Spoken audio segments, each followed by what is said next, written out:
All right, fantastic. It's time for the tropical update here to take a look at some of the names that we've gone through so far. You know, it appears, actually, we've gotten through the Disney names, and we're actually going to get into something a little bit more. I mean, Julia, that's definitely familiar. Carl, Lisa, Matthew, certainly ones that we're a little bit more familiar with here as we go on in time. Of course, we're heading toward the peak of the season. If you had to pick one date, it's going to be sitting right there around September 10th.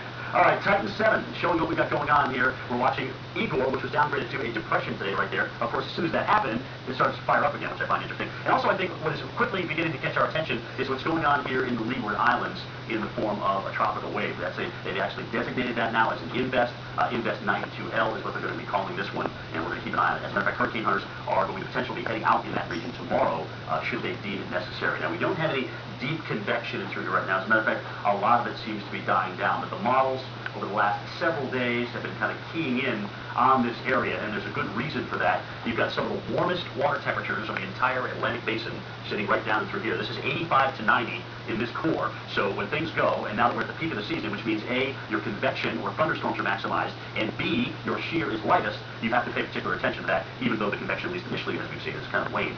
Here's what else is interesting. A lot of the models, and granted, I don't like showing these until we get an actual entity, but I like the direction in which they take it. Some of them take it a little bit farther to the north, over toward Cuba Hispaniola. Others start to bend it a little bit back over toward the Yucatan. Either way, though, it puts it in dangerous real estate, certainly once you get these things in toward the Gulf of Mexico. So we need to keep an eye on this area, even though nothing's happening. Here's TD, Igor, which was a tropical storm, and the reason why it's been downgraded to a depression is because the winds aloft from the east, or the shear, which you can see right in through here, are blowing the tops away from the center.